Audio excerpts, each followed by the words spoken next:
à toutes, bienvenue à nos rencontres Gérald Godin 2019. Il me fait plaisir de vous présenter notre conférencier de ce midi, M. Thierry Karsanti. M. Karsanti est auteur de nombreux diplômes, notamment un diplôme de doctorat en éducation de l'Université du Québec à Montréal, d'une maîtrise en éducation en linguistique de l'Université McGill, ainsi entre autres une maîtrise en didactique de l'Université du Québec à Montréal. Il est surtout et avant tout professeur titulaire de la Faculté des sciences de l'éducation de l'Université de Montréal et titulaire de la chaire de recherche du Canada sur les technologies de l'information et de la communication en éducation. Il est également membre de l'Académie des sciences du Canada, de la Société royale si vous préférez.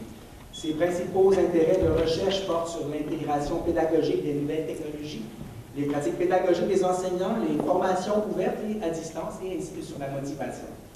Il a à ce jour publié plus de 25 ouvrages et plus de 250 articles scientifiques, dont je ne vous ferai pas la liste, évidemment, qui portent en général sur le numérique en éducation. Ces réalisations ont été à maintes fois reconnues par de nombreux prix nationaux et internationaux. La conférence d'aujourd'hui intitulée « L'intelligence artificielle en éducation, pour le meilleur mais pas le pire » sera d'une durée d'environ 50 à 60 minutes et par la suite, M. Karsanti sera ouvert à prendre vos questions, vos commentaires pour une période d'environ 30 minutes. M. Karsanti, je vous laisse la parole. Merci. Alors, bonjour. J'ai posé la question au début, j'ai dit comment vous faites pour réunir autant d'étudiants? Bien là, j'ai compris que c'était obligatoire pour plusieurs parmi vous. Alors, voilà qui explique, parce qu'à l'Université de Montréal, quand ce n'est pas obligatoire, on n'a jamais autant de monde.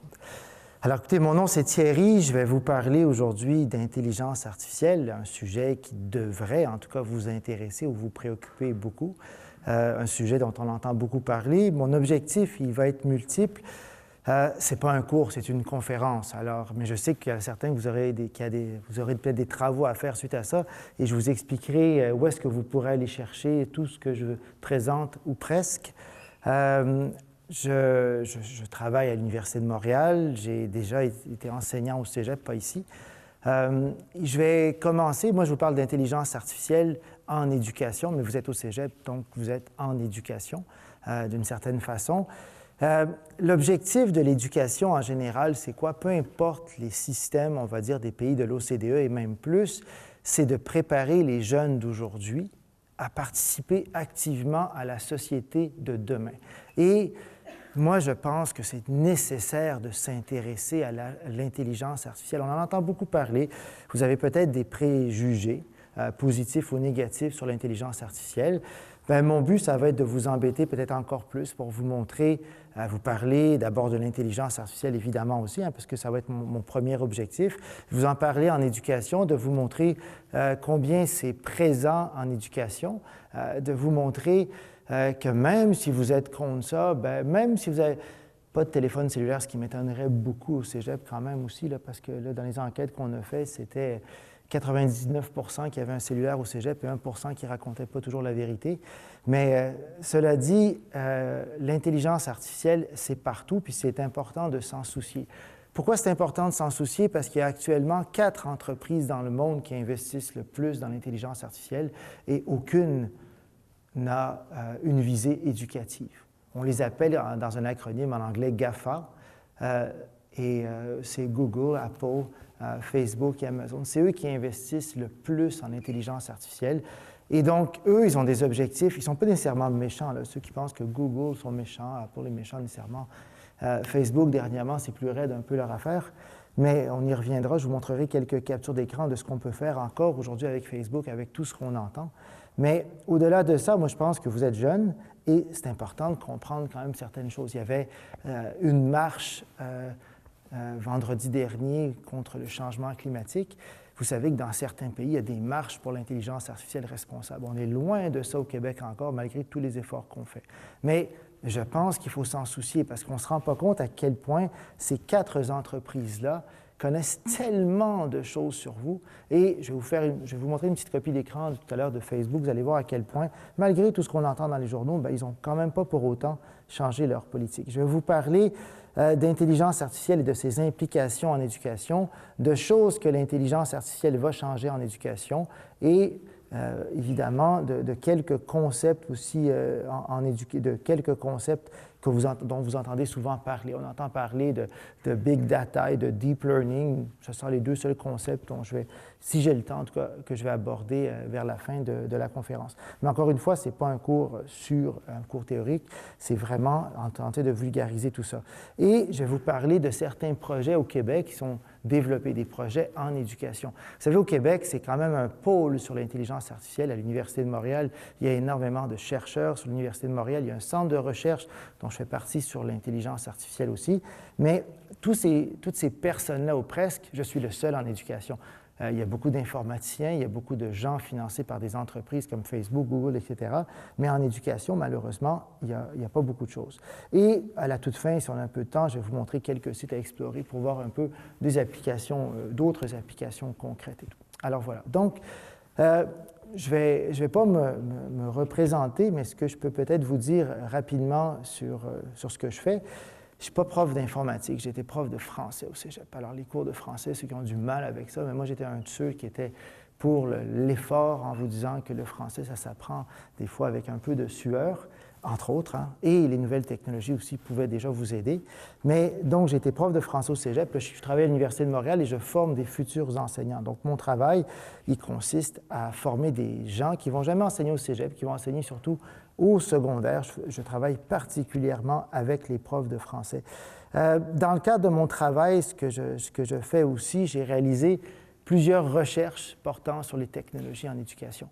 Je vous ai parlé des cellulaires tantôt. Bien, on a fait plusieurs recherches sur l'usage des cellulaires à l'école. Est-ce que c'est un fléau? Est-ce que c'est bon? Est-ce que c'est pas bon? Au cégep Gérald Godin, est-ce que vous avez le droit d'utiliser vos cellulaires dans vos cours? C'est quoi le règlement? Je suis curieux. Hein? Non? Puis c'est quoi la pénalité si quelqu'un vous prend? Bof. C'est bon. C'est parfait comme réponse. Si la réponse est bof, ça veut dire probablement qu'il y a beaucoup de gens qui s'en servent. Les dernières statistiques de Rogers au Québec, chez les 13-17 ans, la génération juste en bas de vous peut-être, à part peut-être quelques-uns qui sont rentrés tôt au cégep, c'est 6 000 et quelques textos par mois. La moitié entre 9 et 4 du lundi au vendredi. Ça en fait des textos pendant que les profs parlent au secondaire. C'est beaucoup quand même, là. Mais bon. Donc, on a fait plusieurs recherches dans des contextes très différents. On a fait des recherches au primaire, au secondaire, dans différents pays. On a fait une recherche sur les technologies en éducation auprès de 33 000 élèves étudiants du collégial dans plusieurs cégeps, pas à Gérald Godin. Et on a fait donc plusieurs recherches comme ça, à l'université, au primaire, au secondaire. Au primaire, au secondaire, on a regardé aussi qu'est-ce qui se passait, qu'est-ce que les jeunes aiment, qu'est-ce qu'ils n'aiment pas, qu'est-ce qu'ils font.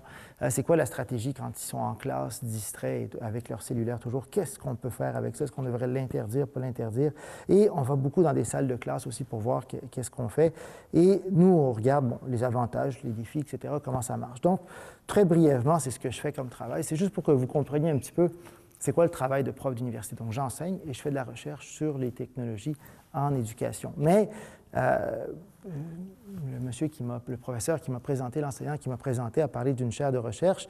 Ça veut dire qu'on a un financement pour faire des projets de recherche comme ça. Et dans le cadre de mon travail, je m'intéresse aussi à l'intelligence artificielle. Dans ce que je fais, moi je vous l'ai dit, je suis en éducation. Je ne suis pas informaticien, j'étais prof de français, donc je m'intéresse à vraiment des visées éducatives. Qu'est-ce qu'on peut en faire en éducation?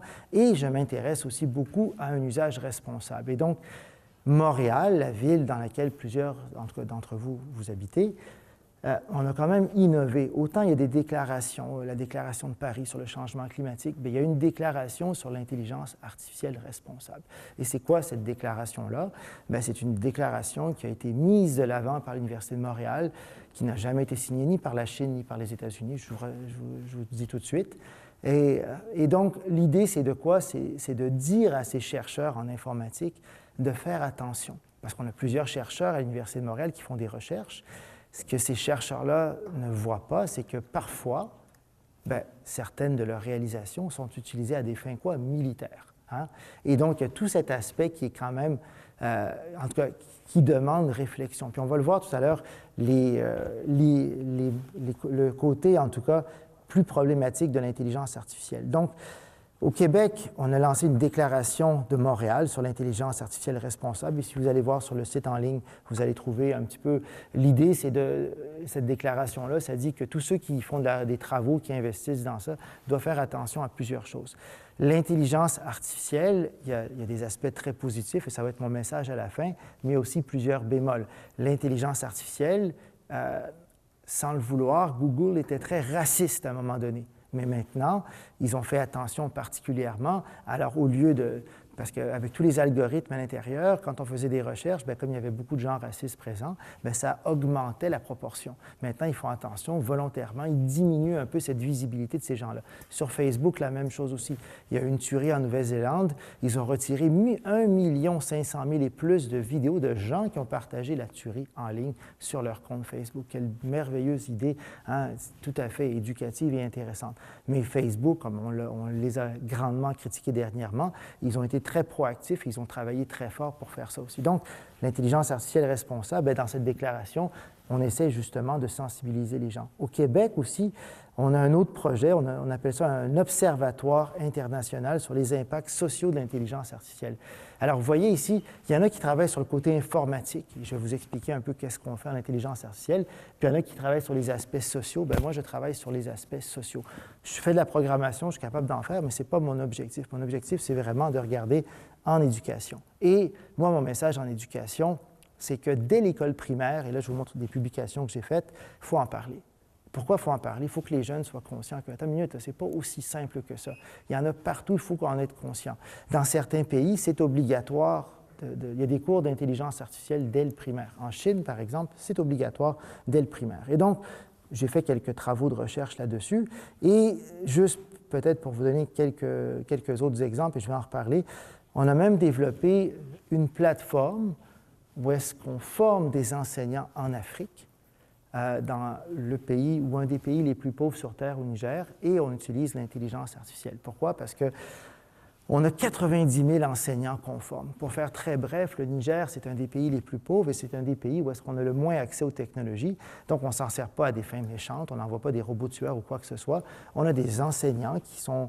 au Niger, ils ont 2 problèmes en éducation. Ils ont peu de profs dans les écoles. La moitié des salles de classe sont vides. Ça veut dire qu'il n'y a pas de profs dedans. Bien, qu'est-ce qu'on fait? On regroupe les élèves ensemble, ça fait des classes immenses.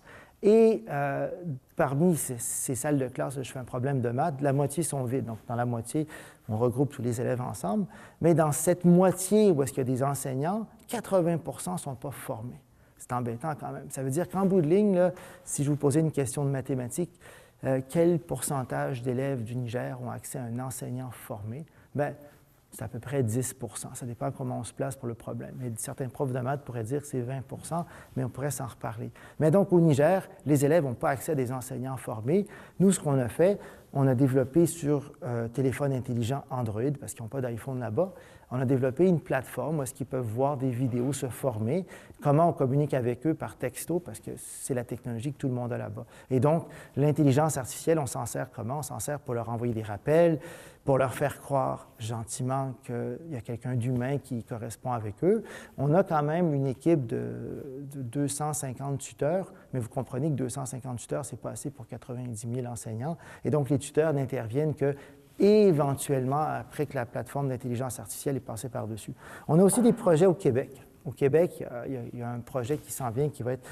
Là, il y a des changements de gouvernement et tout. On ne sait pas comment ça va se passer avec le prochain, mais en principe, ça devrait être lancé d'ici la fin de l'été. Une plateforme pour sensibiliser les jeunes du primaire au collégial, donc ça vous concernera peut-être si vous êtes là l'an prochain, à justement l'intelligence artificielle. Et c'est une plateforme, c'est un outil diagnostique qui va permettre aux gens de mieux comprendre le numérique et notamment l'intelligence artificielle, pas uniquement. Je vais présenter plusieurs visuels, plusieurs choses, plusieurs ressources. Si jamais ça vous intéresse, j'ai des petits cartons ici que je vous laisserai prendre à la fin, mais j'en ai peut-être pas amené assez pour tout le monde. Mais donc, tout ce que je vais présenter aujourd'hui, ce sera diffusé sur Twitter. Si vous ne connaissez pas, bien, ça vous prend 60 secondes pour aller vous abonner. Et les fiches que je vais présenter, je vais toutes les mettre là, comme ça on est écologique, on préserve des arbres et tout. Et voilà. Donc, si jamais ça vous intéresse, ce sera sur Twitter. Puis si vous mettez mon nom, bien, vous aurez justement accès à tous ces documents-là. Et c'est le petit signet qui est là, mais j'en ai réellement probablement pas assez pour tout le monde. Alors voilà. Donc, première chose, là, vous êtes des jeunes. moi, je vous dirais qu'il y a des mythes à déboulonner. Nous, on a fait beaucoup d'enquêtes. Et parce qu'il y a beaucoup de vos enseignants qui pensent que... Il y a aussi des profs ici dans la salle, j'imagine. Ou bien là, vous êtes des étudiants avec plus d'expérience. Je vais dire ça gentiment. Mais je vous dirais qu'il y a beaucoup de profs qui pensent que les jeunes sont tellement bons avec les technologies. Bien, nous, les recherches qu'on fait, puis j'ai des doctorants à l'université qui ont même fait des thèses là-dessus, les jeunes, vous, en tout cas, vous êtes très bons avec deux choses. Vous êtes très bons dans les réseaux sociaux et vous êtes très bons aussi dans les jeux. Et par contre, l'usage des technologies pour apprendre, les recherches, en tout cas qu'on a réalisées, puis on en a réalisé plusieurs. J'ai un étudiant, Gabriel, qui lui a fait une recherche sur les fausses nouvelles. Est-ce que les étudiants universitaires post-cégep sont bons pour détecter les fausses nouvelles? Bien, les résultats de son doctorat, puis il a sondé quand même en tout cas près de 5000 élèves, et les résultats de son doctorat, bien, ça montre quoi? Ça veut dire qu'il y a moins de 25 % des étudiants à l'université qui ont des bonnes stratégies, des stratégies efficaces pour détecter les fausses nouvelles. Ça veut dire quoi? Ça veut dire qu'on a 75 % des étudiants universitaires qui vont diffuser sur leurs propres réseaux sociaux des fausses nouvelles, une vidéo de quelque chose qui est arrivé qui est absolument fausse, etc., etc. Donc, on a juste le quart de la population universitaire qui est bonne pour ça. Bien, ce n'est pas de votre faute. Est-ce qu'on vous l'enseignait à l'école primaire, secondaire? Non, malheureusement. Et c'est pour ça que quand je vous parlais du programme qui va être lancé, je l'espère, par le ministre de l'Éducation, c'est un référentiel de compétences qui devrait être obligatoire éventuellement, mais bon, primaire, secondaire, ça va être facile de rendre obligatoire. Au collégial, je ne sais pas comment le ministre va faire, on verra bien. Mais donc, quand je vous parlais de ça, c'était justement pour contrer un peu ça. Au niveau des fausses nouvelles, là, je peux vous rassurer, on est meilleur que les étudiants de nos voisins du Sud. Là. Juste pour ceux qui ont du mal en géographie, le Sud, c'est les États-Unis. Alors, donc, on est meilleur qu'eux. Eux, ils sont à 10 % d'être capables de détecter des fausses nouvelles. Fait qu'en même temps, c'est pour ça qu'ils ont mis un certain monsieur président là-bas. Mais au-delà de ça, au Québec, mais je me dis quand même 25 %, on a quand même du chemin à faire. Pour vous donner d'autres exemples, en Suède, ils sont à 80 % à avoir des bonnes stratégies pour détecter les fausses nouvelles. Ça change la donne. Ils sont bien meilleurs que nous. Alors, ça ne veut pas dire qu'on est meilleur dans la vie pour autant, mais juste un exemple comme ça. Ceux qui sont contre l'intelligence artificielle, peut-être que vous n'êtes pas contre, peut-être que vous êtes contre, mais moi, je vais faire une première parenthèse, et puis, comme on est au cégep, vous avez tous des cours de philo, mais moi, je pourrais vous dire tout de suite que toutes les innovations dans l'histoire de l'humanité, on est toujours contre, pour des raisons obscures. Hein. Socrate, il était contre l'écriture. Puis il y a des profs de philo dans la salle. Là. Platon, qui a écrit, évidemment, pour dire qu'est-ce que Socrate disait, à un certain moment, il cite Socrate et il dit, Socrate disait que l'écriture sans la parole est orpheline. Ça voulait dire quoi? C'est-à-dire, comment tu peux écrire quelque chose sur quelqu'un s'il n'est pas là à côté pour dire que c'était vraiment vrai qu'il a dit? Mais heureusement que Platon a écrit sur Socrate aussi, on n'aurait peut-être jamais su qu'est-ce qu'il avait dit et tout. Donc, c'est normal d'être contre certaines choses et, par contre, moi, ce que je vous dirais que ce qui n'est pas normal, c'est d'être contre sans se poser de questions. Donc, on peut résister un peu. Puis, moi, je ne suis pas en train de vous vendre l'intelligence artificielle aujourd'hui. Je suis en train de vous dire que dans la vie, il faut un équilibre entre les technologies puis des moments peut-être sans technologie. Je crois à ça encore. Et l'intelligence artificielle, on ne peut pas être contre. C'est comme contre le soleil qui se lève le matin. C'est là partout. Est-ce qu'on peut être pour des bons usages ou pour un usage responsable? Je pense que oui. Mais être contre ça, il n'y en aura pas moins l'année prochaine. Je vais juste vous poser, est-ce qu'il y en a parmi vous qui sont déjà allés voir des spectacles de musique? De musique, là. Pas compliqué, là. Vous n'aimez pas la musique à Gérald Godin? Bon, c'est dur de lever les mains sur l'heure du midi. Mais aux États-Unis, la nouvelle tendance dans les spectacles de musique, et ça s'en vient au Québec aussi, c'est quoi? Bien, on a des caméras avec reconnaissance faciale. Tu rentres, ton image est enregistrée. Paf! Et à qui est-ce qu'on vend ça? Bien, on vend ça aux 4 compagnies que j'ai citées plus tôt. Mais on ne le fait pas juste pour ça. Officiellement, on le fait, je vais prendre Katy Perry par exemple, on le fait parce qu'elle dit qu'il y a des gens qui la menacent sur Internet. Bien, écoutez, là, quand tu as 30 millions de suiveurs, dire que tu as 5 personnes qui te menacent, je ne suis pas en train de dire que ce n'est pas vrai, là, c'est vrai ce qu'elle dit. Mais on se sert d'excuses comme ça, puis pour contrer ça, elle dit, bien, comme ça, dans tous mes spectacles, je filme tout le monde au complet. Mais ce qu'elle cache gentiment, puis je ne suis pas sûr qu'elle soit 100% au courant, c'est que toutes ces données-là, dans ces spectacles, elle les vend. Bien, pas elle, son entreprise. Et donc, elles sont vendues. Donc, on sait que Nathalie, Pierre, Mathieu, etc., Simon sont tous allés voir le spectacle de Katy Perry, donc ils aiment peut-être Katy Perry, et on a leur visage, paf, quelque part. Et ensuite de ça, on revend ça. Et en faisant ça, on se sert de différents moyens, de différents médiums pour avoir des données. C'est certain qu'en plus de ça, ils ont les entreprises qui font ça, elles ont en banque les images des 5 ou 6 ou 10 personnes qui lui envoient des messages méchants. Donc, si jamais ces personnes-là venaient à son concert, on les détecterait tout de suite. Là, vous allez dire, ah, ces Américains sont terribles de faire ça. Bien, je vais vous donner 2 autres exemples. On va aller en Europe. Bien, à Nice, moi, ce qui est arrivé des événements, ils ont voté pour, il y a des caméras avec reconnaissance faciale dans la rue maintenant. Alors, tu te promènes à Nice, alors à moins d'avoir une cagoule ou une casquette bien baissée, puis en tout cas un foulard, mais comme il fait chaud là-bas, c'est moins évident, bien, il y a la reconnaissance faciale dans la rue. Et leur objectif, ils ne l'ont même pas dit sans se cacher, si vous allez voir sur le site de la Ville de Nice, ils disent qu'ils prennent des précautions, mais ils ne disent pas c'est quoi les précautions. Mais leur objectif, c'est de ficher tout le monde qui vient à Nice. Tous les gens, on a leur visage en banque. Et il y a eu aussi quelques événements en Angleterre. Eh bien, la même chose en Angleterre, mais en Angleterre, c'est peut-être différent parce que l'Angleterre, Londres notamment, c'est un des pays sur Terre où est-ce qu'il y a le plus de caméras par habitant. Donc, déjà à Londres, il y a énormément de caméras, c'est là où il y en a le plus. Alors, ce qu'on veut faire maintenant, tant qu'à avoir des caméras, ils sont en train de mettre à jour leur système parce que les caméras qu'ils ont, elles ne sont pas aussi assez puissantes, en tout cas pour faire la reconnaissance faciale, mais tout le système de filage est là, fait que c'est beaucoup plus facile. Et ils sont en train de mettre à jour leur système. Pourquoi? Pour qu'il y ait des caméras. Alors, tu te promènes à Londres, on va savoir que tu es là. Maintenant, faire ça pour des raisons de sécurité. S'il y a quelqu'un qui est méchant, puis on a son visage et on veut le reconnaître tout de suite, comme dans les films de science-fiction, je me dis, pour moi, il y a quand même quelque chose de bien dans ça. On veut faire ça pour la sécurité publique.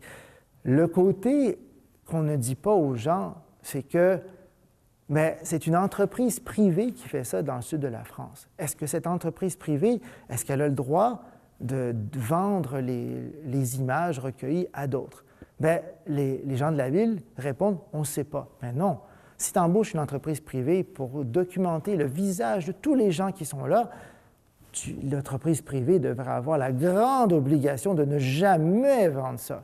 Et le fait qu'ils ne sachent pas, ça veut dire quoi? Ça veut dire qu'il y a probablement des entreprises privées qui vendent ça. Donc, non seulement avec les réseaux sociaux, tous vos goûts, tout ça sont connus de ces grandes entreprises, mais bientôt, vos visages aussi vont être associés à ça. Et ça, c'est pour ça que je me dis qu'il faut connaître plus. Et donc, quand je vous ai parlé du document au Québec, bien, le 30 mai dernier, l'ancien gouvernement a lancé le plan d'action numérique en éducation. Dans ce document-là, on parle notamment d'intelligence artificielle. On dit qu'éventuellement, ça va être un contenu obligatoire. Je ne sais pas dans quel cours ça va rentrer au cégep. Peut-être qu'ils vont mettre ça en philosophie, ce serait intéressant, je pense, ou lui mettre ça en informatique. Non, mais ce serait bien aussi parce qu'il y a tout un côté éthique là-dedans. Mais on dit dans ce document-là que ça a été lancé le 30 mai dernier. Bon, ceux qui ne savent pas, il y a eu des élections en novembre dernier, donc ça a changé de gouvernement. Mais dans ces 33 mesures qu'ils ont mises avec ces 3 grandes orientations, on parle justement de compétences numériques et on parle notamment d'intelligence artificielle. Donc, est-ce que ça s'en vient demain matin? Je ne le sais pas. Actuellement, le gouvernement actuel a d'autres préoccupations, les maternelles 4 ans, des choses comme ça, mais le plan numérique, il est là quand même. Alors voilà. Je tombe dans l'intelligence artificielle. Et l'intelligence artificielle, pour vous expliquer de façon très, très, très, très simple ce que c'est, là, s'il y a des profs d'informatique qui sont là, vous allez dire, c'est pas exactement ça. Tout de suite, je vous dis, c'est pas exactement ça, mais c'est suffisant pour comprendre qu'est-ce que c'est. En informatique, on fait des programmes, puis pour faire très bref, là, tu appuies sur un bouton puis il se passe quelque chose. Ça, c'est un programme informatique. Tu appuies quelque part, il se passe quelque chose. C'est des programmes simples. L'intelligence artificielle, ce qui est différent, c'est que ton programme, il n'est pas fermé. Ton programme, il peut changer. Ça veut dire que ton programme, là, il peut être programmé pour que ça, quand tu appuies là, le verre se déplace, mais ce qu'il peut faire aussi, le programme, c'est qu'éventuellement, si lui l'a fait 5 fois, il y a une évolution. Donc, le programme lui-même peut changer. Et c'est là où c'est intéressant. Je vais faire des sauts. Je vous ai parlé du projet en Afrique parce qu'on forme des enseignants avec un téléphone intelligent. Bien, nous, ce qu'on a fait, c'est que celui qui n'est pas en retard dans ses travaux, est-ce qu'on lui envoie des rappels? Jamais.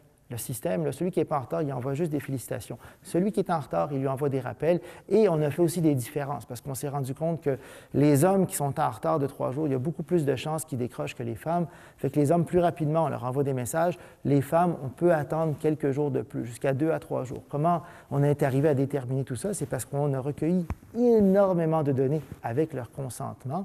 Et avec toutes les données qu'on a eues, on est arrivé à comprendre, OK, parce que les femmes là-bas, des fois, elles occupent un emploi, elles s'occupent à la maison, elles font plusieurs choses en parallèle.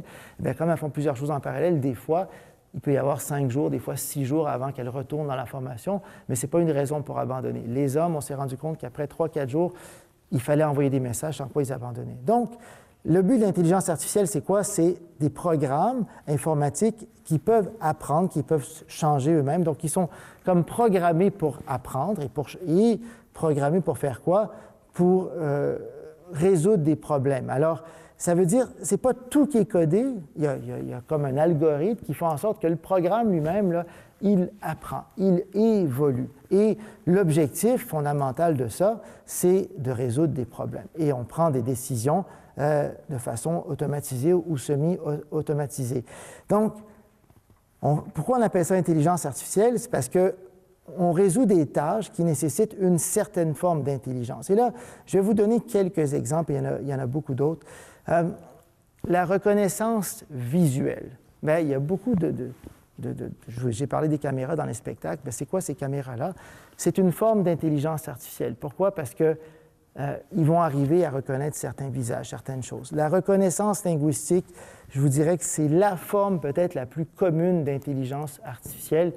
Si vous n'avez pas téléchargé encore Google Translate, traduction, je pense que ça s'appelle dans les appareils mobiles en français, mais c'est phénoménal. Tu dis un mot en français, puis ça te le dit en japonais après. Donc, tu n'as même plus besoin, tu peux voyager dans n'importe quel pays sur Terre, presque, et tu as la traduction simultanée. Je peux dire un mot en français, mon téléphone va le comprendre et il va le mettre en japonais. Est-ce que mon téléphone aura appris toutes les phrases que je peux avoir imaginé lui dire? Non, non, non. Mon téléphone, là, il aura appris quelques mots, mais la combinaison des phrases, comme le logiciel est intelligent, bien, il va résoudre le problème. Et non seulement il va le comprendre, mais en plus, il va être capable de le mettre dans une autre langue. C'est probablement le système le plus utilisé.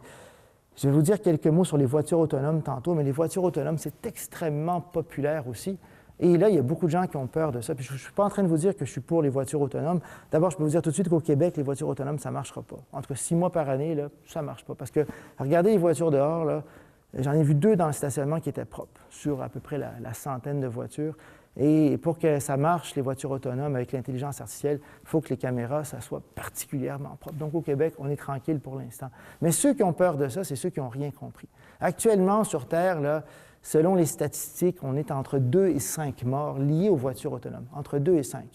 Moi, je vous mets au défi de calculer combien il y a de morts liés aux gens humains qui conduisent des voitures. Il y en a tellement plus, même tellement plus en proportion. Je ne suis pas en train de vous dire que les voitures autonomes, c'est bon, mais les voitures autonomes, c'est quoi?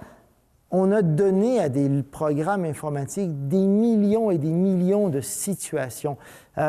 Pour vous donner un exemple très concret, il y a plusieurs caméras. Il y a des caméras avec des détecteurs de chaleur. Les anciennes caméras ont détecté à 40 mètres les obstacles. Maintenant, on est rendu jusqu'à 200 mètres. Et quand un obstacle est en train de bouger, dans le programme, ça augmente le risque de l'obstacle. Si tu as une maison sur le côté droit, là, ta valeur de l'obstacle, elle est très, très faible. Donc, ce n'est pas un grand danger. La maison ne viendra pas en plein milieu de la route, autrement dit, pour venir attaquer la voiture.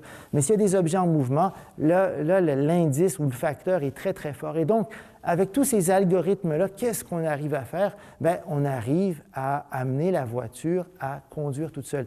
Même si on a peur de ça, si vous voyez des vieux films dont on a fait des remakes comme Total Recall avec des voitures qui se conduisent tout seules, bien, il y a beaucoup d'entreprises, même Volvo, par exemple, en Suède, qui a annoncé que, bon, d'abord, ils n'auront que des voitures électriques dans 2 ans, alors bravo à eux, mais au-delà de ça, ils travaillent à temps plein pour avoir aussi des voitures qui seront toutes capables de conduire toutes seules d'ici 2025. Donc, ce n'est pas dans très longtemps, là. On parle dans 6 ans.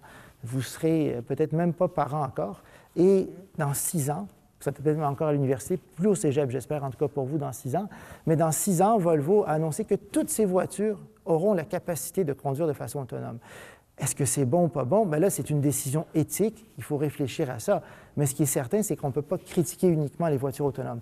Je vais juste vous parler rapidement de différents niveaux d'intelligence artificielle. L'objectif de l'intelligence artificielle, c'est quoi? Je vais revenir sur les exemples. J'ai dit, en Afrique, on forme des enseignants qui ont un téléphone cellulaire parce qu'ils n'ont pas accès à Internet, ils n'ont pas d'ordinateur là-bas, c'est compliqué, c'est vraiment très compliqué. Et on a 250 tuteurs pour 90 000 apprenants. Ça ne marche pas. Le ratio qu'on a est beaucoup trop petit. C'est le budget qu'on a. Qu'est-ce qu'on fait? On se sert de l'intelligence artificielle pour venir nous aider, pour nous décharger de certaines tâches humaines. Donc, l'intelligence artificielle, ça fait ça. Est-ce que tu pourrais mettre quelqu'un dans une salle là, qui prend des photos de tous les participants à un spectacle, qui documente, qui met à l'ordinateur et qui identifie chacune des personnes? Ben oui, tu peux faire ça, mais ça serait long. Avec l'intelligence artificielle, les caméras, ils prennent des photos de tout le monde. Donc, tout le monde qui rentre au spectacle, on fait un sourire, clac, ta photo est prise. Toi, tu penses que c'est pour la sécurité du chanteur. Finalement, après ça, on se rend compte que c'est vendu à des entreprises. Mais est-ce que l'intelligence actuellement, elle est capable de décharger l'humain de certaines tâches? Est-ce que l'intelligence artificielle dépasse les hommes? Volontairement, j'ai mis un point d'interrogation. Je vous explique pourquoi. Bien, c'est une question actuellement. Il y a 10 ans, les gens disaient non. Mais actuellement, en radiologie, par exemple, on regarde une radiographie, le meilleur radiologiste sur Terre, il est moins bon que le logiciel d'intelligence artificielle pour détecter des choses en radiologie. Tu as une tache à ton poumon, le radiologue, il va dire « Ah, d'après moi, c'est ça ». Mais il y a plus de chances de se tromper que le logiciel d'intelligence artificielle. Pourquoi? Parce que le logiciel d'intelligence artificielle, il a les connaissances non pas d'un expert, mais de tous les experts, de tous les diagnostics, ou en tout cas de milliers et de milliers de diagnostics qui ont été faits. Et donc, il y a énormément d'outils qui sont développés comme ça. Est-ce que c'est supérieur à l'homme? Non. Mais c'est supérieur probablement à un seul homme. Pourquoi? Parce qu'on a mis dedans la connaissance de tous les hommes. Si on parle des échecs, quelque chose peut-être que vous connaissez, c'est un jeu qui se joue sur... je ne sais pas si les jeunes jouent encore aux échecs de nos jours. Il y a peut-être même un club d'échecs ici. Mais les échecs, jadis, il y avait des logiciels qui jouaient aux échecs. À ces logiciels-là, on leur montrait tous les coups qui existaient sur Terre. Les nouveaux logiciels, c'est plus ça du tout. On ne leur montre pas juste tous les coups qui existent sur Terre. Leur répertoire, les nouveaux logiciels, qui sont malheureusement... ils ne gagnent pas toujours contre les maîtres, mais ils gagnent beaucoup plus maintenant. Mais ces nouveaux logiciels-là, ils apprennent aussi. Fait qu'ils font des coups, des fois, qui n'auront jamais été faits par personne. Et c'est là où l'intelligence artificielle vient jouer. C'est pas juste... À l'époque, le logiciel IBM, il connaissait tous les coups qui n'avaient jamais été faits dans tous les tournois de tous les grands champions. Fait qu'il était quand même très, très bon. Mais malgré tout, il avait perdu à plusieurs reprises contre Kasparov, même s'il l'avait battu, qui est un champion d'échecs russe.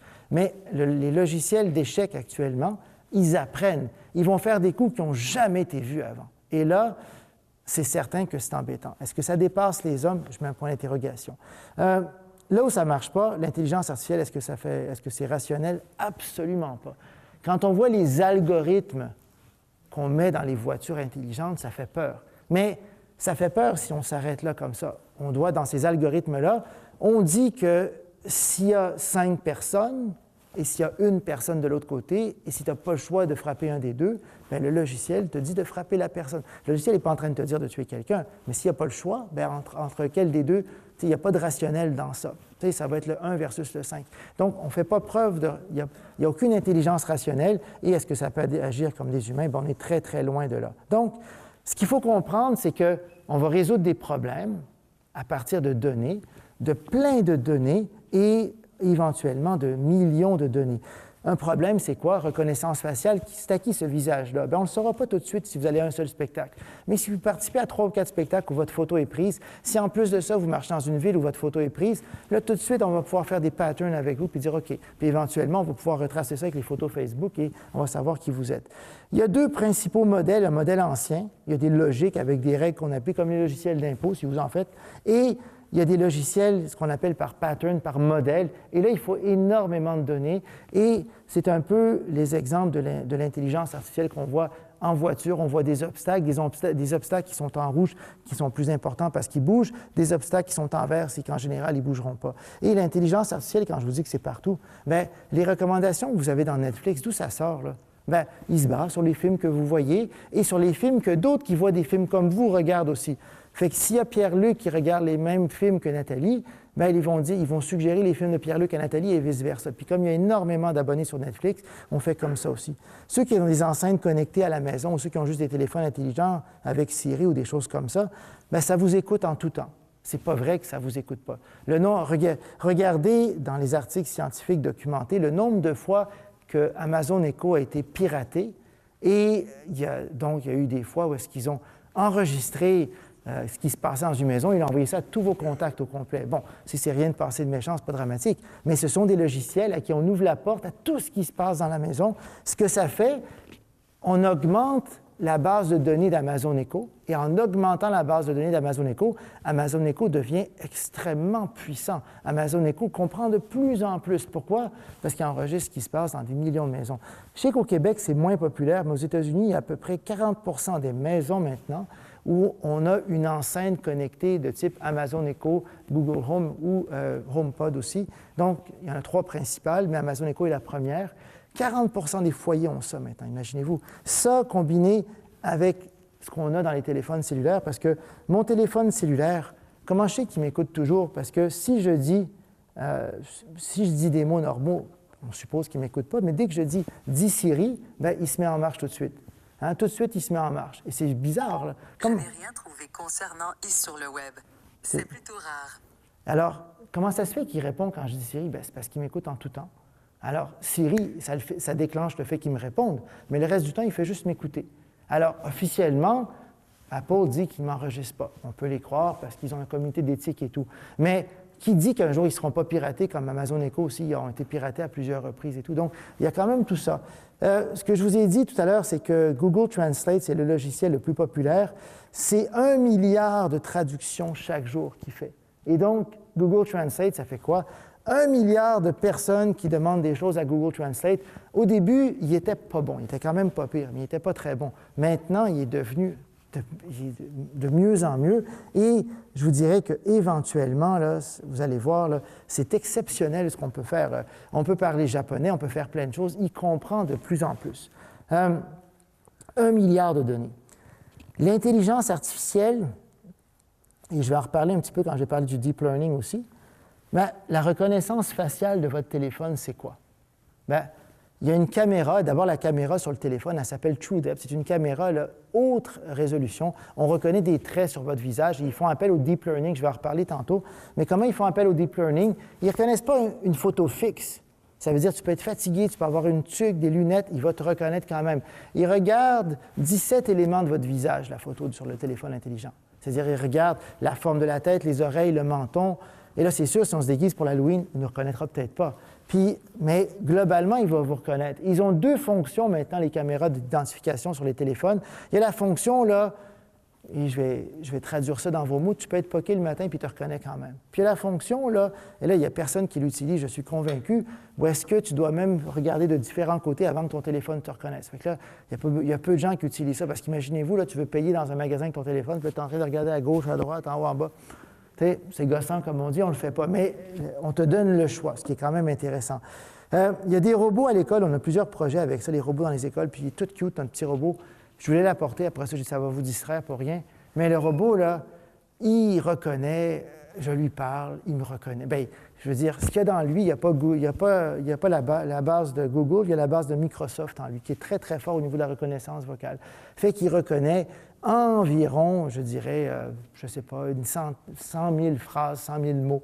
Et donc, des fois, il me répond à n'importe quoi, comme des fois, Siri va te répondre n'importe quoi, mais souvent, il répond des bonnes choses. Alors, les enfants qui sont avec ce robot-là, ils trouvent ça fantastique parce que, justement, c'est intéressant. Pour que ça marche, l'intelligence artificielle, bien, pour que ça marche bien, surtout parce qu'il y en a qui ne marchent pas bien, pour que ça marche bien, là, il faut que ton logiciel y apprenne. Ça veut dire qu'il faut qu'il apprenne avec des grandes quantités de données. Quand je vous ai parlé de pourquoi Google Translate est si bon, bien, c'est parce qu'il y a 1 milliard de personnes qui posent des questions à Google Translate chaque jour. Fait que Google Translate devient très, très bon. Pourquoi Amazon Echo est très, très bon aussi? Bien, c'est parce que de plus en plus de familles ont des enceintes connectées à la maison comme ça. Donc, ils se servent de millions de données comme ça, sans toujours le dire aux gens, et avec ça, ils font des patterns. Et nous, ce qu'on fait dans notre système de formation à distance, on a fait aussi des patterns. On a dit aux gens, pour être honnête, est-ce qu'ils ont tout compris ce qu'on voulait faire? Nous, on veut les aider, c'est encore le cas. On n'est pas en train de vendre ça à qui que ce soit. On a étudié au début les patterns. Au début, parce qu'on a envoyé des messages indistinctement selon le sexe, indistinctement selon où est-ce qu'ils habitaient. Puis on s'est rendu compte que dans les grandes villes, On pouvait envoyer des messages plus fréquemment que quand ils habitaient dans des villages. C'était correct s'ils se connectaient moins souvent. Ça faisait partie de différentes choses. Donc, avec tout ce qu'on a recueilli comme données auprès de 90 000 apprenants dans les premiers modules qu'ils ont faits, on a pu raffiner nos modèles, nos patterns, et nos modèles, finalement, nous ont permis d'aller recueillir encore plus de données, et ça permet au logiciel de s'auto-programmer encore bien plus. Je vous donne des exemples très concrets. Là. Je sais que le courriel, c'est moins populaire, mais c'est encore populaire à l'université. Donc, si vous allez à l'université, il faut vous y faire. Moi, dans mon courriel, j'ai énormément de filtres. Hein. J'ai 3000, et là, je vous montre une capture d'écran de mon courriel, là, 3870 filtres. Ça fait des filtres. Hein. Pourquoi, là? Genre, plus que tu as longtemps du courriel, plus que tu as des spams. Moi, si je reçois un message où c'est marqué « Earn Cash », vous avez tous reçu ça, je ne vous conseille pas de cliquer dessus, mais mon logiciel de courriel va filtrer environ 90 % de ces choses-là, parce qu'il se rend compte que 90 % c'est des spams. Si vous recevez un message où c'est marqué « Lottery », par exemple, tout le monde a reçu ça aussi, bien, mon logiciel de courriel va finalement filtrer 90 %. Mais s'il y a deux mots comme ça, puis mon logiciel de courriel de spam, là, ça c'est dans la plupart des logiciels de courriel, ils ont ça, ils évoluent. Ils se rendent compte que lottery va être associé à d'autres mots. Donc, souvent, là, ils vont même vous proposer des spams sans même que vous ayez à faire quoi que ce soit. Pourquoi? Parce qu'il y a un algorithme d'intelligence artificielle dans les plupart de courriels qui existent. Alors, algorithme qui apprend à partir des patterns de mes filtres et des filtres des autres aussi. Je vais vous parler rapidement des craintes qu'on a par rapport à l'intelligence artificielle. Est-ce que l'intelligence artificielle va supprimer certains emplois? La réponse, c'est oui. Les recherches, là, je vous parle de recherches scientifiques, montrent clairement qu'il y a des emplois qui vont être supprimés. Il y a beaucoup de robots qui entrent maintenant dans des manufactures et donc de plus en plus, il y a des emplois qui vont être supprimés. Mais où est-ce qu'il faut se réjouir, je pense, et là, je vous parle encore de la Suède, c'est qu'il y en a beaucoup de nouveaux emplois qui sont créés en Suède. Ils ont tout un programme pour aider ces gens dont on croit que les emplois vont être éventuellement supprimés pour acquérir de nouvelles formations et des emplois, justement, qui ne seront pas terminés demain. Donc, oui, il y en a qui vont être terminés, c'est tout à fait vrai, mais il y en a d'autres, de nouveaux, qui vont être créés. Est-ce que l'intelligence artificielle est utilisée sur le plan militaire? Bien, c'est probablement la première dépense mondiale, c'est l'intelligence artificielle pour le militaire. Alors, ça fait peur quand même. Donc, on utilise des drones, et on utilise des drones avec des caméras liées à l'intelligence artificielle, où est-ce qu'on essaie d'indiquer à ces caméras sur qui tirer, sur qui ne pas tirer. Alors, est-ce que c'est bon ou pas bon? Pas juste des drones, il y a des systèmes d'autodéfense aussi dans les bases en Afghanistan et dans d'autres bases ailleurs. Et donc, sur le plan militaire, c'est immense. Je pense qu'il faut être prudent avec ça. Je vous ai parlé tantôt de discrimination.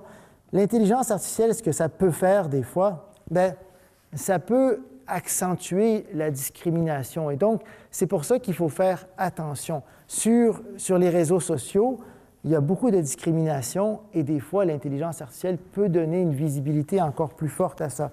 Dans certains milieux plus défavorisés aux États-Unis, histoire vraie, il y a une plus grande présence policière. Et qu'est-ce que ça donne comme statistique? Bien, ça donne comme statistique qu'il y a plus d'arrestations dans les milieux défavorisés. Et donc, ça accroît encore plus, finalement, ces statistiques-là, l'intelligence artificielle. Donc, on pense que, finalement, qu'il y a encore plus que ce qu'on retrouve déjà. Bien, c'est parce qu'on a augmenté la force policière aussi. Ce n'est pas uniquement pour ça. Donc, les entreprises, maintenant, font attention à ça. Et donc, est-ce que c'est présent ailleurs? Bien, évidemment que c'est présent ailleurs. Moi, je vous dirais que une des bonnes inventions d'intelligence artificielle, quand même, actuellement, c'est Google. Google, ça n'existait pas avant. Ça fait juste 20 ans. Ça veut dire que c'est peut-être plus vieux que beaucoup d'entre vous. Moi, je trouve ça merveilleux, Google, quand même, parce que Google, ça permet à quiconque de poser une question, c'est gratuit, et tu as une réponse.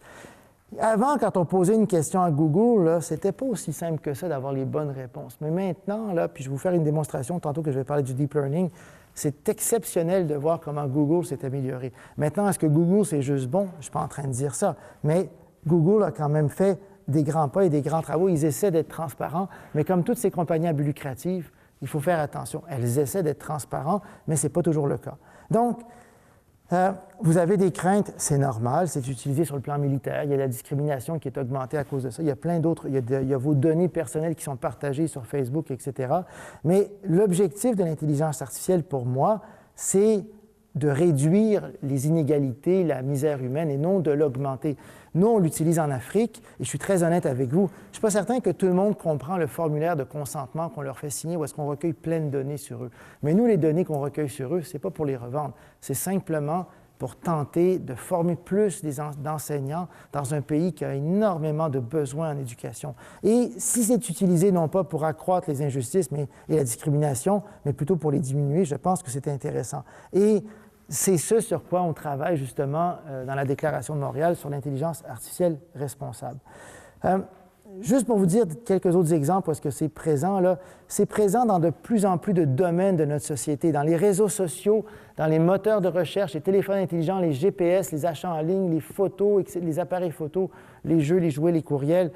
S'il y en a qui ont une voiture, qui utilisent Waze, bien, on vous dit tout de suite, Waze t'oblige à partager tes données. Donc, dès que tu le mets en marche, tu partages ça avec tout le monde. Google a acheté Waze, fait comme ça, Google Maps aussi maintenant, toutes les données de Waze en plus. Et donc, c'est immense tout ce qu'il y a là-dessus. C'est présent dans plein d'autres domaines. C'est présent en éducation et c'est présent dans la recherche d'informations, dans le feedback. Je vais vous montrer des exemples de sites à l'université où est-ce qu'on corrige vos travaux puis on vous dit si vous avez plagié ou non. Des sites qui sont obligatoires à l'université, dans l'apprentissage des langues, dans l'apprentissage à distance, la réalité virtuelle, j'en parle un peu. On fait une recherche d'information, bien, il y a de l'intelligence artificielle derrière ça. On a des logiciels qu'on utilise à l'Université de Montréal, et ça, c'est un exemple d'étudiant. J'ai barré son nom en rouge, c'est volontaire. Bien, quand il met son travaux dedans, ça nous dit quel pourcentage il a plagié. Puis ça nous dit quel pourcentage il a plagié de tel ou tel. Là, j'ai pris volontairement un travail où est-ce que l'étudiant avait plagié. Et là, c'est marqué qu'il avait pris 1363 mots de ce travail-là. Il a pris 1092 mots. Il a été brillant, là. Il n'a pas tout plagié dans un. Il a varié ses sources de plagiat. Mais en bout de ligne, il a plagié. Et moi, maintenant, avant, comme prof, c'était compliqué de détecter le plagiat. Mais là, avec ça, je mets ça là-dedans, là, j'ai son rapport de plagiat. Fait que lui, et nous, mon but, c'est pas de piéger les étudiants, je ne suis pas méchant. Mon but, c'est simplement, je demande à mes étudiants, il n'y en a pas un qui me remet un travail si vous ne me mettez pas la fiche comme quoi vous êtes passé à travers le logiciel et comme quoi il n'y a pas eu de plagiat. Alors, le but, c'est de les amener à apprendre. Et donc, cet étudiant-là, sans le nommer, on pourrait dire qu'il a été brillant, il s'est dit, bon, je vais plagier dans diverses sources, puis il y en a d'autres, là, ça va en ordre d'augmenter, ça augmente, 180. Mais déjà, quand tu prends 187, 195, 198, là, puis 1300 mots d'un, il a dû beaucoup l'aimer, le premier travail, mais il a plagié. Bien, ça, ce sont des logiciels aussi qui font appel à des algorithmes. Si vous lisez sur ce logiciel, ça s'appelle Turnitin. Turnitin en français, ça ne sonne pas très bien, ça veut dire remettre. Bien, c'est un logiciel qui permet justement, on peut s'en servir pour être méchant avec les étudiants, mais on peut s'en servir pour les sensibiliser à ça. Il y a d'autres logiciels aussi, il y a bonpatron.com. Par exemple, tu mets ton texte dessus, c'est gratuit, ça te corrige et c'est basé sur quoi? C'est basé sur des milliers de fautes qu'ils ont reconnues sur d'autres travaux pour t'aider à corriger ton propre travail. Il y a des livres qui s'en viennent. Il y a une seule maison d'édition à Montréal qui en a, c'est Pearson. Je ne sais pas si vous avez des livres de mathématiques de Pearson ici, mais il y a beaucoup de livres de Pearson maintenant qui utilisent un algorithme d'intelligence artificielle. On te demande d'abord d'indiquer, là, je peux vous le traduire en français, d'indiquer ton degré de certitude pour une question. On te pose une question avant de répondre, on dit est-ce que tu penses que c'est facile? Tu penses que tu n'as aucune idée? Et selon les réponses des élèves, on augmente la cote ou la valeur de la question. L'apprentissage des langues, je vous ai parlé de Google Translate, mais il y a beaucoup d'autres. L'application la plus populaire pour l'apprentissage des langues, c'est Duolingo.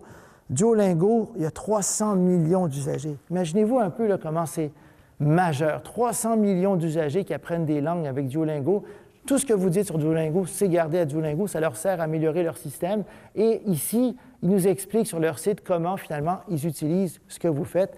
Ils disent pour aider plus de gens à apprendre les langues, donc officiellement, c'est un vœu pieux, mais ce qu'ils font avec leurs données, ce n'est pas évident. Il y a énormément d'applications aussi. On parle de reconnaissance d'images. Tu as des applications comme LeafSnap. Bien, tu prends une photo de n'importe quelle feuille, plante ou autre, automatiquement, tu as tout le portrait, où est-ce que ça pousse, qu'est-ce que ça mange, comment l'entretenir, dans quel pays on les retrouve et tout. Donc, en prenant une simple photo, tout de suite, là, puis ces logiciels-là, pourquoi c'est intelligent? C'est parce que ces logiciels-là, là, ils n'ont pas pris, on leur a pas mis en banque toutes les photos de toutes les feuilles qui existent sur Terre. On leur a mis des modèles de feuilles, des feuilles types, et de là, ils sont intelligents, ils apprennent. Donc, plus qu'il y a des gens qui utilisent ces logiciels-là, plus que le logiciel devient intelligent. Là, on ne voit pas très bien parce que c'est petit, mais ce qu'il nous dit en haut, là, il nous dit son pourcentage de certitude. Je suis sûr à 80 % que c'est une feuille d'érable. Pourquoi? Parce que ta feuille d'érable est peut-être tout croche. Là, c'est une feuille de chêne. Et donc, il te le dit ça. Et donc, toi, quand tu confirmes, tu augmentes la base de données du logiciel. Et donc, tu aides le logiciel à devenir plus intelligent. Ce qu'on fait beaucoup à l'université, puis ça s'en vient chez vous, on utilise l'intelligence artificielle pour, on appelle ça en anglais adaptive learning, l'apprentissage adaptatif. On fait un pré-test, il y a beaucoup de livres qui se servent de ça, puis en français, c'est vraiment Pearson qui a ça, qui ont acheté RP au Québec. Tu fais un pré-test, puis après ton pré-test, les étudiants universitaires, ils aiment bien là, surligner en jaune. Là. Bien, après ton pré-test, on te propose que le livre surligne automatiquement les passages en jaune où tu penses avoir de la misère. Moi, j'ai fait exprès, j'ai répondu de façon mal à toutes les questions. Il m'a quasiment surligné tout le livre au complet. Et ce qui est vraiment cool avec ces nouveaux livres d'intelligence artificielle, ils ont plusieurs fonctionnalités qui sont vraiment sympathiques. En fonction du temps que ça m'a pris pour faire mon premier module, il me dit combien de minutes ça va me prendre. Tu sais, le module 8, là, ça va te prendre 78 minutes. Comment il sait que ça va me prendre 78? Il n'a aucune idée. Mais il a estimé ça sur le temps du premier parce qu'il sait que le premier, c'est à peu près tant de temps que l'autre et tout. Donc, on utilise ça. Et les nouveaux livres, pour vous dire à quel point ils sont intéressants, ils t'envoient même des textos pour te dire, écoute, ça fait 3 jours que tu ne m'as pas ouvert, qu'est-ce qui se passe? Fait que tu as le livre, là, tu peux désactiver la fonction, mais quand tu es rendu que tu as un livre qui t'envoie des textos pour te rappeler de le lire, je trouve ça intéressant. À l'Université de Montréal, on a beaucoup de formations à distance aussi, où est-ce qu'on utilise des choses comme ça. On utilise des applications de e-learning, comme ce qu'on utilise un peu en Afrique pour faire des rappels aux étudiants, pour leur donner du feedback, pour les encourager quand on voit qu'ils n'ont pas rien fait pendant plusieurs jours et tout. Et la dernière tendance, c'est la réalité virtuelle. C'est vraiment intéressant. Réalité virtuelle, là, tu peux mettre un casque ou non, mais tu mets un casque, par exemple, c'est vraiment intéressant. On s'en sert en sciences de la santé notamment. Avant la réalité virtuelle, tu voyais des environnements, puis il n'y avait rien. Là, on combine réalité virtuelle avec intelligence artificielle, et qu'est-ce que ça fait? C'est que les environnements s'adaptent selon ce qu'on fait comme parcours. C'est-à-dire qu'un médecin qui est bon dans quelque chose, bien, l'environnement virtuel ne va pas lui reposer les mêmes problèmes. On va lui poser des problèmes spécifiques parce qu'il y a des défis. Donc, ça va éventuellement transformer les façons d'apprendre. Et je peux vous dire, là, la plus récente innovation, là, c'est la combinaison de l'intelligence artificielle avec la réalité virtuelle. C'est vraiment fort.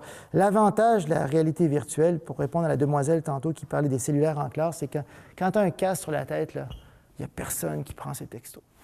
Nous, on a les médecins à l'université. Vous savez, à l'Université de Montréal, les cellulaires, c'est un problème majeur. Là. Et on a de plus en plus de futurs médecins qui vont vous soigner plus tard, qui sont sur Facebook, YouTube ou toutes les Snapchat, etc. Pendant qu'ils suivent des cours de médecine, ça fait peur. On a des études, on a des photos, là, c'est effrayant de voir 90 % sont sur Facebook. Mais quand on les met dans une situation d'apprentissage en réalité virtuelle, ils ont tous un casque à la tête, il n'y a personne qui prend ces textos. Fait qu'ils ont 1 heure, là, c'est 100 % d'attention. C'est un avantage à court terme aussi. Très rapidement, parce que le temps file, pourquoi il faut s'en soucier en éducation? Parce que les technologies évoluent. Et malheureusement, on en parle beaucoup, mais ceux qui en bénéficient, ceux à qui on vend toutes ces données dans les spectacles et ailleurs dans les villes, là, ces entreprises-là, elles ont investi des milliards. Il n'y a pas eu encore quelque chose de concret fait avec ça. Mais pourquoi Facebook, notamment, investit des milliards pour acheter tous ces visages de jeunes qui sont allés dans des spectacles? C'est certain qu'il y a éventuellement quelque chose à faire avec ça. Et vous savez, on parle de Facebook, vous avez tous entendu, en tout cas j'espère que vous avez entendu parler du scandale de Cambridge Analytica, où est-ce qu'ils ont vendu des données personnelles. Puis là, on pense que c'est fini maintenant. Mais allez sur Facebook, et là, je me suis amusé hier soir, bien, vous allez sur Facebook et vous faites croire que vous êtes une entreprise, là, c'est gratuit, tu n'es pas obligé d'être ami avec qui que ce soit. Et moi, j'ai dit, OK, j'ai un produit à vendre, là, et je veux le vendre aux dames qui ont un revenu de plus de 75 000 $ par année, qui ont 55 ans et plus. J'ai inventé un faux produit. Bien, Facebook me répond que pour 20 $, là, ils me garantissent à 83 % là, que la publicité que je vais faire, elle va être envoyée juste à des dames qui ont un revenu de 75 000 $ par année et qui ont 55 ans et plus. Donc, ils vendent toujours de la publicité ciblée comme ça, actuellement. Et Cambridge Analytica, c'est quoi? Bien, c'est des données immenses où est-ce qu'on a des informations personnelles comme ça qui sont vendues. Mais qu'on ne pense pas que ça s'est arrêté. C'est toujours le cas. Allez sur Facebook, là, allez pour acheter la publicité, puis vous pouvez cibler les jeunes de 15 à 18 ans. Puis la même chose, ils vont vous vendre, ils garantissent que votre publicité va se rendre dans les comptes Facebook, etc., de ces jeunes-là. Donc, moi, je pense qu'il faut s'en soucier. Je pense que c'est quelque chose de très, très, très important en éducation. Je pense qu'il ne faut pas juste regarder les côtés négatifs. En éducation, par exemple, l'idée d'avoir des contenus personnalisés, comme j'ai montré, je vous ai parlé du livre tout à l'heure où est-ce que tout était surligné. Le livre, si tu es très bon, il va t'enlever des sections. Il dit, OK, là, tu étais vraiment fort. Là. Si ça ne te dérange pas, ces pages-là, on te les enlève, tu n'as pas besoin de les lire. Bien, pourquoi on n'aurait pas ça à l'école, une différenciation comme ça qui est permise par l'intelligence artificielle? Nous, en Afrique, on s'en sert pour engager les jeunes. À l'Université de Montréal aussi, les cours à distance, c'est dur. Ils reçoivent des textos du système. Bien, pourquoi ils reçoivent des textos? Pour les engager, pour qu'ils apprennent plus, pour qu'ils développent des compétences. Alors, je pense que c'est bien. En bout de ligne, on a plus de monde qui réussissent dans nos cours en ligne. Il y en a qui n'aiment pas quand c'est des plateformes automatiques qui communiquent avec eux, mais il y a beaucoup d'étudiants, même à l'Université de Montréal, qui n'ont aucune idée que c'est une plateforme automatique qui communique avec eux parce qu'ils ne sont pas au courant. Mais en bout de ligne, c'est positif, ça les fait apprendre plus. On l'utilise pour l'évaluation, pour des tâches administratives et pour plein d'autres choses en éducation aussi. En 30 secondes, Big Data, c'est quoi? Vous entendez ça des fois? Bien, Big Data, c'est quoi? C'est quand on recueille des millions de données et que ça nous permet de nourrir notre algorithme d'intelligence artificielle. C'est ce programme qui apprend, qui évolue. Et donc, c'est une suite d'étapes et ça, c'est vraiment intéressant parce que pas de données, ce n'est pas évident. Vous entendez des fois parler de chatbot. Bien, chatbot, il y a plein d'entreprises qui font ça maintenant. C'est une interface où est-ce que tu peux poser des questions et c'est à la machine de comprendre un peu ce que tu dis.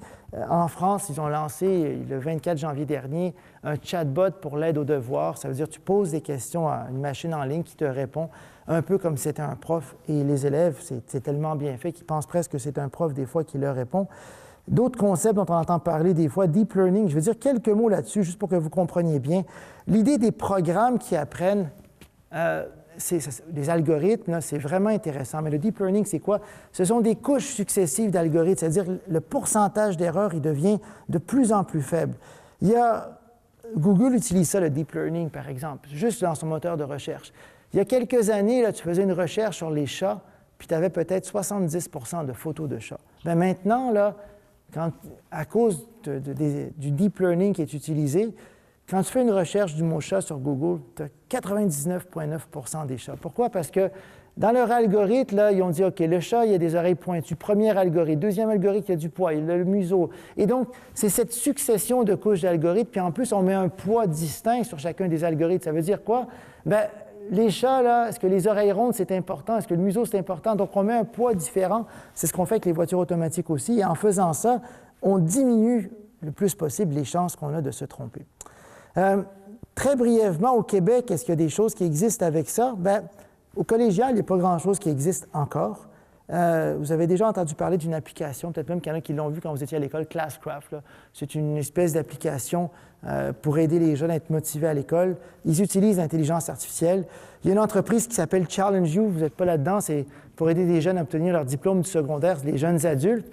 Challenge You utilise aussi l'intelligence artificielle. AlloProf, que vous avez peut-être déjà connu, mais utilise aussi maintenant l'intelligence artificielle, mais il y a de plus en plus de choses qui vont là-dedans.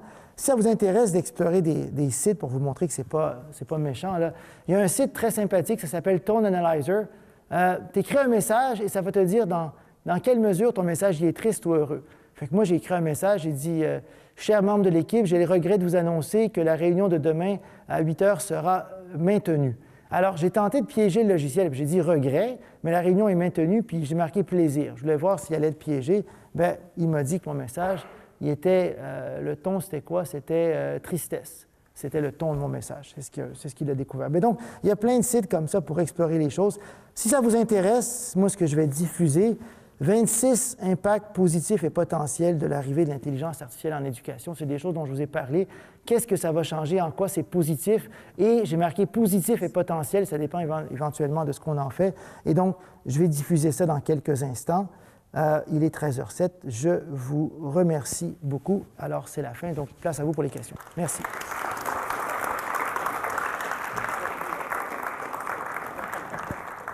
Alors, questions, commentaires?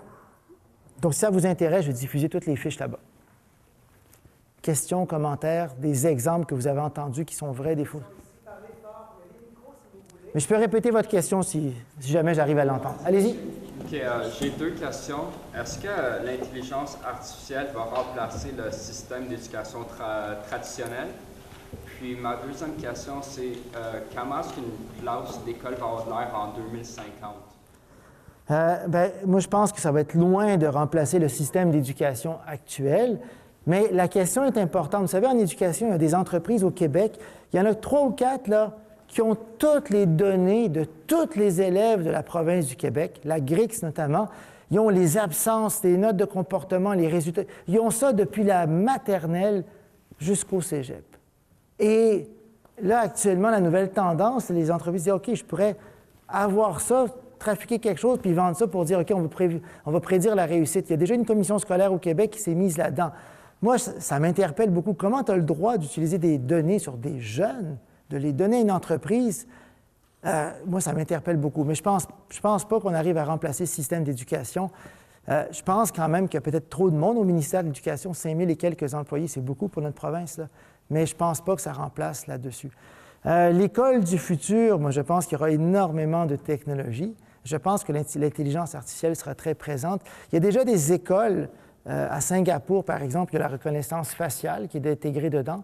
Quand tu rentres à l'école, tu dois regarder la caméra qui te reconnaît automatiquement et qui sait que tu es rentré à l'école. Il y avait déjà d'autres écoles avant avec des cartes. Nous, maintenant, c'est avec la reconnaissance faciale. Et il y a même des entreprises à Montréal. Vous allez au coin de Parc et Jean Talon, il y a le centre de recherche en informatique, le CRIM, et vous allez là-bas, puis il y a la reconnaissance faciale. Quand tu rentres, on te dit bonjour par ton prénom, des choses comme ça. Donc, l'école du futur, il y aura beaucoup plus de technologies. Mais il y aura encore des profs, moi je pense, parce qu'on en a besoin plus que jamais. Et est-ce que ça va remplacer le système d'éducation? Je ne pense pas. Autre question, commentaire? Oui? Pensez-vous que l'intelligence artificielle sera utilisée dans le domaine de la psychologie? C'est déjà utilisé. On utilise l'intelligence artificielle avec la réalité virtuelle en psychologie.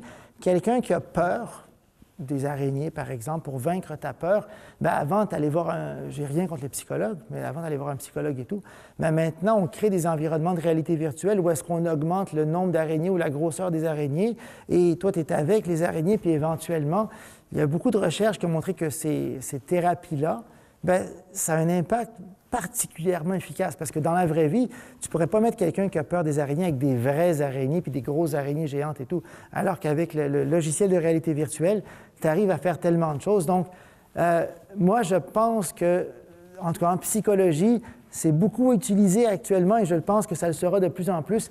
C'est utilisé en de plus en plus de domaines. On a un problème, il y a des logiciels d'intelligence artificielle qui vont te dire ça peut être quoi le diagnostic potentiel avec ces problèmes-là. En droit, il y a des logiciels au Canada de l'intelligence artificielle. Tu mets une cause et ça te donne toute la jurisprudence des choses et ça te dit tout de suite par quel chemin tu devrais faire si tu veux gagner ta cause et si tu veux augmenter les chances de gagner ta cause. Donc, la psychologie n'échappera pas à ça. Mais psychologie et réalité virtuelle, c'est un domaine de fine pointe et il y a beaucoup, beaucoup d'expérience sur ça. Autre question, commentaire, avant de vous laisser partir à vos autres occupations. Oui? Vous qui êtes prof de français, je me dis, pour les jeunes qui sont dyslexiques, il existe déjà des programmes là, pour les aider. Est-ce que l'intelligence artificielle va améliorer ces programmes-là? Mon but, c'est de vous dire oui tout de suite, mais il y a Antidote que vous connaissez peut-être. Et on collabore avec eux parce que ce qu'ils essaient... D'abord, Antidote, je ne veux pas être méchant, mais c'est dur pour ceux qui ont de la misère en français. Genre, tu écris un texte d'une page, de 3 pages de commentaires, là, c'est pas particulièrement... Non, pour être gentil, là, c'est pas particulièrement motivant. Fait qu'ils sont en train de travailler sur ça pour que le logiciel s'adapte au degré au niveau de français de la personne. Si la personne est très, très bonne, automatiquement, le logiciel va s'adapter à ça. Et donc, ils sont en train de travailler là-dessus. Donc, l'objectif, c'est que quoi? C'est que quand tu rentres, la plateforme te donne du feedback, mais elle ne te donne pas du feedback trop comme c'était excellent, elle te donne du feedback qui est lié à ton niveau de français. Et vous savez, cet exemple-là, c'est pas... avant, quand tu écrivais un texto, tu devais mettre la langue dans ton clavier. Dans de moins en moins de téléphones, maintenant, tu as besoin de mettre la langue. Il sait si tu écris en anglais ou en français. Et là, avec Antidote, le concept, c'est que quand tu écris un test, s'il voit que tu n'es vraiment pas bon, il va se limiter à des choses principales pour ne pas te surcharger d'informations. Mais Antidote travaille là-dessus. Ce que j'ai montré, plutôt bonpatron.com, se base là-dessus aussi, se base sur un peu ton niveau de français, la fréquence des fautes, pour te proposer finalement des corrections qui sont un peu plus liées à ton niveau de... C'est pas ça bonpatron.com, pour te proposer en tout cas des choses qui sont un peu plus liées à ton niveau de français. Bon patron, j'y arriverai pas, je vais y arriver. D'autres commentaires, questions?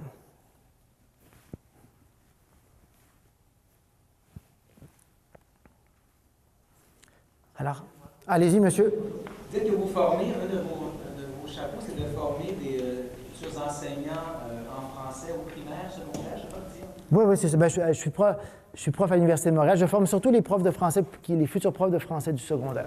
Alors, quel type de formation reçoivent-ils justement pour intégrer les intelligences artificielles à leur futur enseignement? Est-ce que vous avez une autre question? Non. On est régi par le ministère, donc on est comme mis en boîte. On a très peu de cours parce qu'on a une certaine latitude, là. Mais ils ont très peu, écoutez, les futurs enseignants, là, peu importe les disciplines, ils n'ont aucune formation à l'intelligence artificielle. Puis il y a même, là, je vous dirais qu'il y a plus de 50 des enseignants au Québec, au secondaire, en tout cas, qui sont formés sans aucune formation aux nouvelles technologies pour l'enseignement. C'est les programmes actuels. Il y a eu une période où est-ce qu'on donnait des cours d'informatique aux profs. Là, à un moment donné, là, on fait le contraire. On ne leur donne plus aucun cours de technologie parce qu'on se dit qu'ils sont bons avec ça. Mais ce n'est pas parce que tu es bon sur Facebook, Snapchat, que tu vas être bon pour montrer aux élèves comment utiliser bonpatron.com ou le nouveau Antidote intelligence artificielle. C'est tout un monde.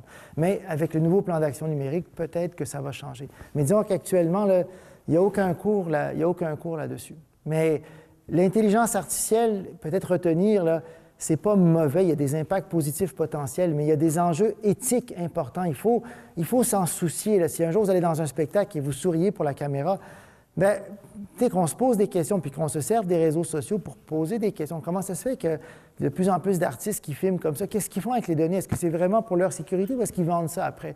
Bien, Katy Perry, elle n'a pas été capable de dire qu'elle ne vendait pas les données. Ça veut dire quoi? Ça veut dire qu'elle les vend. Et est-ce qu'elle a besoin de cet argent-là? Est-ce qu'il faut vraiment les vendre? En tout cas, je pense que si les gens s'élèvent un petit peu, ils sont conscients de ça, bien, peut-être qu'il y aura des usages qui seront plus humains et que l'intelligence artificielle, ça va servir à diminuer les discriminations puis, en tout cas, combattre un peu la misère. Alors, merci. Bonne continuation. Bonne chance.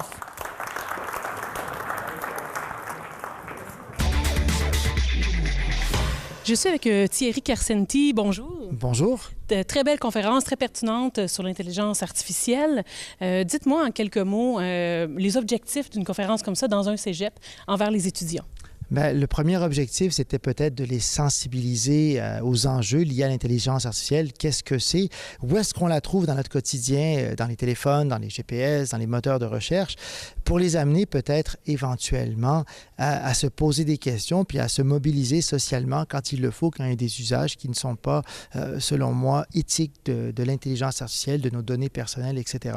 Je pense que les jeunes utilisent beaucoup le numérique, mais je ne suis pas convaincu qu'ils soient si au courant de toute la place que l'intelligence artificielle occupe dans leur vie et de tout ce qu'on fait avec leurs données leurs données qui sont parfois diffusées sans qu'eux-mêmes ne l'autorisent. Donc, des points négatifs, des points positifs. Bon, on parle des jeunes, mais c'est un petit peu tout le monde qui est attrapé dans le big data, je dirais, de par la planète. On peut-tu s'en sortir? On peut-tu trouver un juste milieu à ça, votre opinion? Bien, ce que j'ai tenté de dire aux jeunes, c'est que d'abord, on n'a pas le choix. L'intelligence artificielle, elle est là pour rester.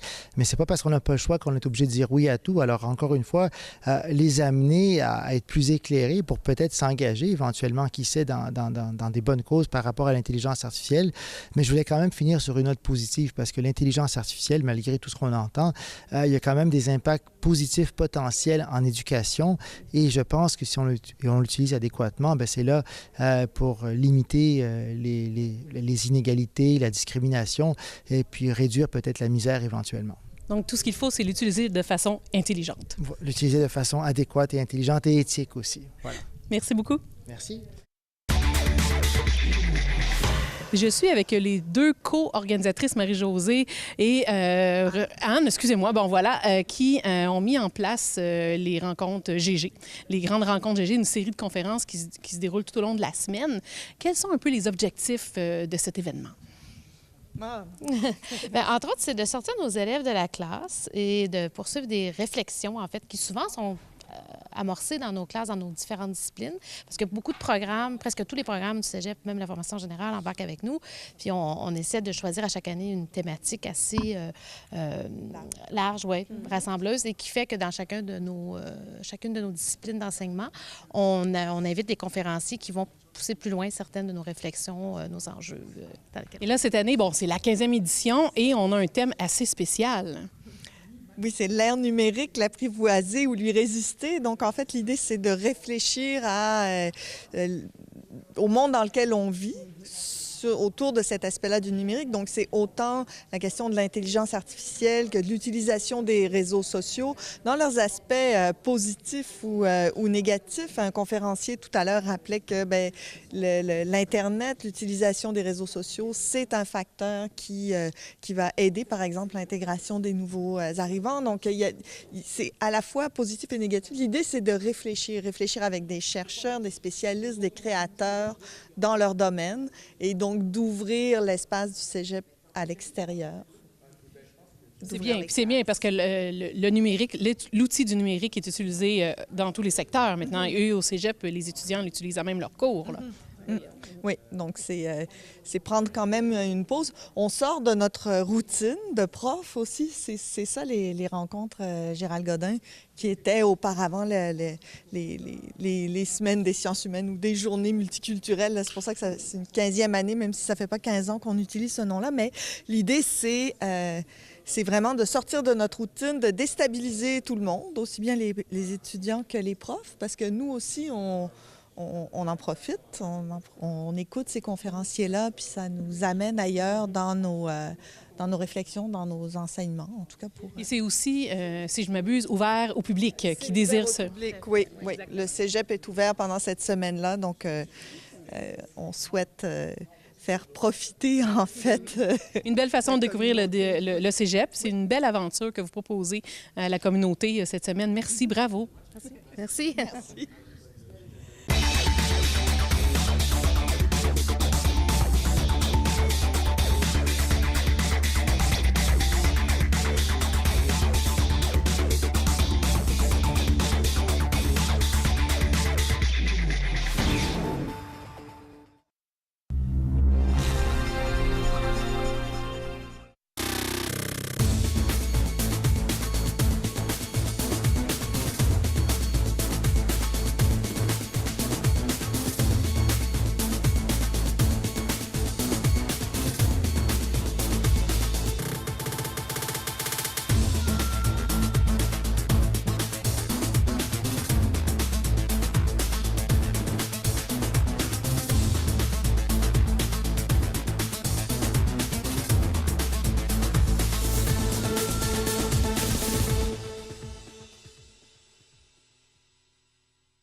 C'est sûr.tv présente Mosaïque, un survol de notre panorama culturel régional.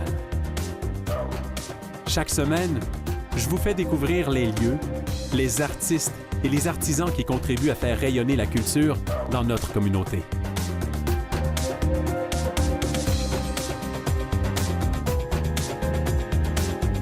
Mosaïque, à ne pas manquer. Sur les ondes de C'est sûr.tv.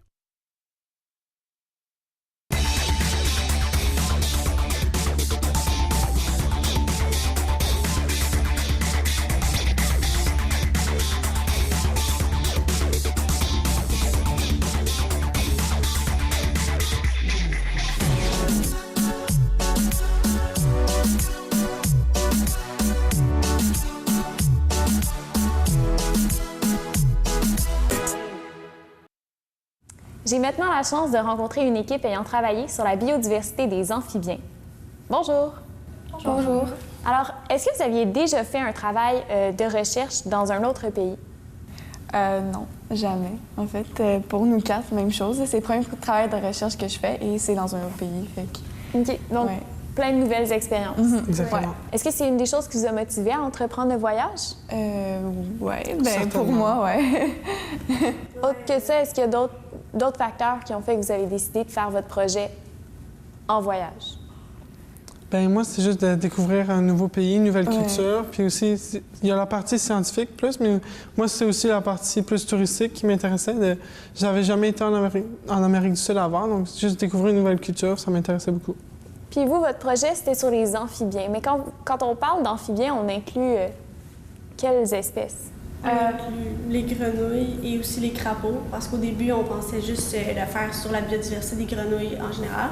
Sauf qu'on a aussi remarqué que oui, il y avait des crapauds, donc c'est pour ça qu'on l'a inclus pour que ça soit plus général sur les amphibiens. Donc votre projet, ça ressemblait à quoi de façon générale? Quand on est arrivé sur place, au début, on pensait, choisir les grenouilles.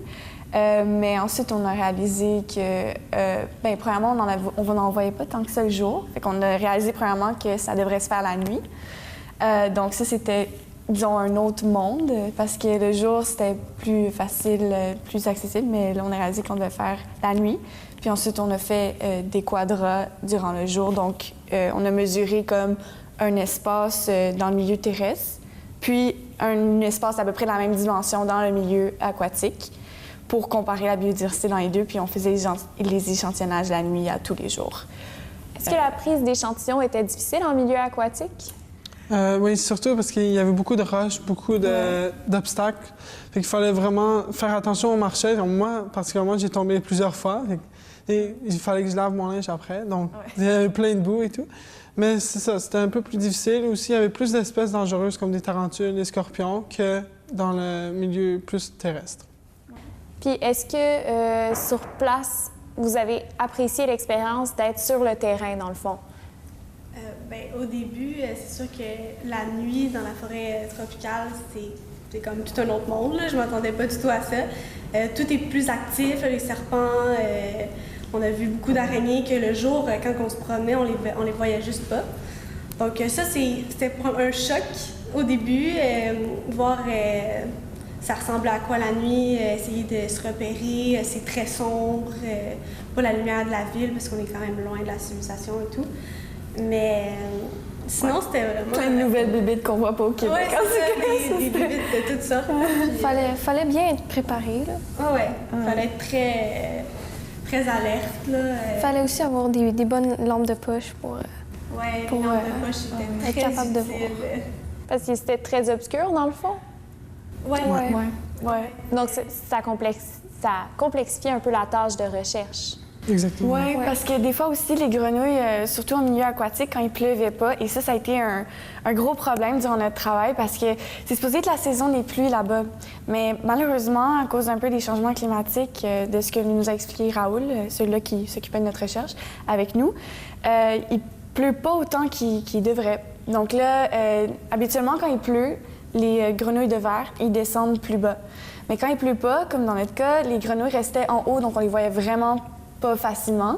Souvent, on les voyait même pas parce que les grenouilles de verre sont très petites et sont haut perchées. Donc ça pouvait être aussi un problème. Donc c'est pour ça que les lampes de poche étaient vraiment utiles parce qu'on pouvait les voir même s'ils étaient haut perchés parfois, puis Raoul nous aidait à les identifier si on pouvait pas les attraper. C'était aussi un inconvénient de temps à autre. Là. Ouais. Vous étiez plus dans le milieu aquatique, puis il y avait beaucoup de guêpes, toutes les bébites qui voient la lumière, puis qui nous foncent dedans. Donc, vous avez justement une histoire à raconter sur les guêpes. Nous, on a principalement travaillé dans le milieu aquatique avec Raoul, qu'on vous a un peu expliqué. Puis, un soir, c'était même dans les premiers jours, le deuxième jour, il y avait plu un peu. Donc, on pouvait apercevoir des grenouilles de verre. Puis, on en a aperçu quelques-unes qui étaient quand même haut perchées, mais ils étaient accessibles. Donc, Raoul avait comme un manche pour descendre les branches. Et puis, à un moment donné, après en avoir pris une, on en a vu une deuxième un peu plus haut. Puis, on a tiré sur la feuille et en tirant sur la branche qui était là, Raoul ne s'était pas aperçu qu'il y avait un nid de guêpes. Et puis, comme j'ai vu les guêpes tomber comme par milliers sur tout le monde. Moi, j'étais un peu plus en avant, puis je voyais tout le monde. Puis là, Raoul nous disait « Ah, c'est peut-être pas des guêpes, je pense que c'est des termites. » Là, on n'était pas trop sûrs. On était toutes là, puis on bougeait pas. Puis, à un moment donné, il a dit « Non, c'est des guêpes, OK, on court. » Puis on a juste parti à courir. Mais l'affaire, c'est qu'en revenant, les autres jours, les guêpes étaient plus nombreuses et oui, ils étaient plus actifs, puis notamment lui. Ouais, moi je me suis piqué quelques fois dans le cou. Puis ça fait quand même mal. C'est comme les guêpes au Québec, là. C'est relativement semblable. Ouais. Donc, vous avez parlé de Raoul. Raoul, c'était le biologiste sur place qui vous aidait. Ouais. Comment vous avez trouvé son aide? C'était vraiment utile parce qu'il nous aidait beaucoup dans l'identification des grenouilles parce que, tu sais, les grenouilles, il y avait une certaine image dans les livres qu'on regardait, mais dans la réalité, ils pouvaient être complètement différentes, puis c'est cette espèce-là. Comme la couleur pourrait être brune dans le livre, puis vert, comme la grenouille qu'on a trouvée soit vert. Vous aviez du matériel, des livres pour faire des comparaisons, pour étudier la biodiversité? Oui. C'est des livres que vous aviez amenés ou qui vous ont fournis sur place? C'est Raoul, c'est lui qui tient la réserve, dans le fond, puis il y en a une autre en Colombie. OK. C'est à lui la réserve, donc il y avait déjà des livres sur les amphibiens, sur les reptiles aussi. Donc ça nous aidait beaucoup dans notre recherche. À chaque jour, après notre échantillonnage la nuit, on essayait avec les photos qu'on avait prises de comme comparer, d'essayer de trouver c'est quoi, l'identifier en fait, c'est quoi l'espèce. Puis Raoul, il nous aidait vraiment beaucoup, là. C'était, ouais. Puis autre que toute la partie recherche, la partie travail, vous avez aussi eu la chance de faire un peu de tourisme, de vivre une expérience culturelle. Comment ça s'est déroulé? C'était vraiment intéressant, là. Justement, Raoul, on a vu qu'il s'impliquait dans la forêt, mais on a aussi vu qu'il s'impliquait dans sa communauté parce qu'il a envoyé, je pense, une de nos équipes est allée voir des enfants pour comme les sensibiliser sur l'utilisation du plastique, donc utiliser moins de plastique dans le monde. Nous, on n'est pas allés, donc j'ai pas tant d'informations là-dessus, mais je sais qu'après ça, ces enfants-là sont venus nous faire comme un petit spectacle culturel, ils nous ont présenté leur culture, puis ça, c'était super intéressant. On en a appris beaucoup sur la culture africaine qui est là-bas, là. Donc, c'était vraiment intéressant à ce niveau-là. Puis on a aussi fait du chocolat. Ça, c'était spécial aussi. Ouais. Parce que Raoul, il y a une écoculture de cacao dans sa réserve, dans le fond. Puis il nous a beaucoup parlé de la différence entre sa culture à lui et la monoculture des cacaos autour, chez ses voisins. Donc, il a pris ses graines, puis on les a toastées, tout ça, le petit mélange. Puis après ça, il nous a fait une surprise. Il a coupé des fruits, puis il a mis du chocolat dessus. Puis c'était vraiment une belle expérience. Puis est-ce que vous avez visité des endroits qui vous ont marqué? On a vu pas mal, beaucoup d'endroits différents. Comme les premiers jours, on est allé au Cotopaxi. C'est le plus grand volcan actif du monde. Ça, c'est la neige, donc on s'ennuyait pas déjà de la neige. On venait de... la neige, puis là, vers la fin, on était allé à Puerto Lopez, c'était la plage. Il faisait super chaud, on était très, très bien, c'était vraiment beau. Puis c'était sa famille, ses enfants qui vivaient là-bas. Sa fille, elle vivait sur l'hôtel. Donc, on est allé là-bas, puis on a vu un peu, ça ressemblait à quoi. Moi aussi, je pense que c'est ça que j'ai trouvé spécial aussi, c'est que dans le même pays, on a vu de la neige, une forêt tropicale, puis le bord de l'eau, de l'océan. Fait que ça, c'était comme un mix vraiment... c'est bizarre de dire qu'on était dans le même pays, mais moi, j'ai l'impression qu'on voyageait vraiment à des différentes places là, à chaque fois. Là. Donc, il y avait des différences de température. Comme à Quito, c'était comme 15-16 degrés, puis à Puerto Lopez, ça pouvait monter à 25. Qu'est-ce que vous croyez que ce voyage-là vous a apporté personnellement? Un peu de débrouillardise, un peu, parce que c'est pas notre langue primaire, l'espagnol, puis il fallait un peu se débrouiller tout seul, et ça, c'est un peu ça. Donc, moi, je sais pas. L'autonomie, on a essayé d'être plus indépendant, être plus courageux aussi dans la forêt. Tout seul, vers la fin, on allait 4 personnes, tout seul dans la forêt tropicale la nuit. Donc, il fallait être vigilant, il fallait veiller à ce que tout le monde aille bien. Puis, je pense qu'on s'est aussi rapprochés. Ouais. On va apprendre plus à se connaître. Là. Sous pression, là, on devient un peu plus...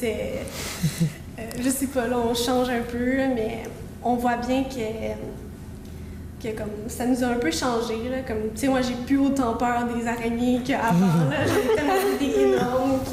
Mais les petites araignées du Québec, là, ils ne font plus tant peur. Puis pour vous, est-ce que ça vous a enligné vers la biologie, enligné vers un travail scientifique, de recherche? Raoul, il m'a dit à un moment donné, quand on était dans la jungle, il m'a dit est-ce que je voulais devenir biologiste parce que j'étais bon pour trouver les grenouilles et tout. Puis il voyait que j'étais bon manuellement dans la jungle et tout. Fait qu'il m'a demandé si je voulais être biologiste. Bien, moi, j'ai répondu non. J'étais un peu désolé, mais j'ai répondu non.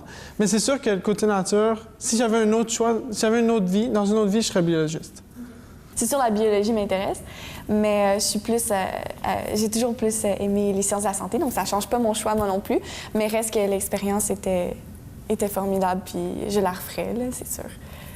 Ouais, puis ben moi, j'ai toujours beaucoup aimé la biologie, puis d'aller sur le terrain comme ça, aller explorer un peu partout, puis voir quelles espèces vivaient dans la jungle comme ça, c'était quand même intéressant, puis ça m'a enligné dans une direction, là, puis c'est sûr que je vais aller autour de ça, là. Mais je vous remercie beaucoup d'avoir répondu à mes questions aujourd'hui, puis je vous souhaite bonne chance dans la suite de votre projet, donc dans l'analyse des résultats. Merci.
Bienvenue aux entrevues de 30 secondes de Mosaïque pour les réseaux sociaux. Christian Gonzalez, bonjour. Bonjour. Alors, entre agitateur culturel, photographe prolifique et français, lequel te qualifie le mieux? C'est trop long. Christian, une bonne photo, c'est quoi? Christian, qu'est-ce que tu conseillerais aux gens pour la diffusion des photos? Et pour le numérique, est-ce qu'on doit le conserver? Qu'est-ce qu'on fait avec ça? Ben, Merci beaucoup, Christian.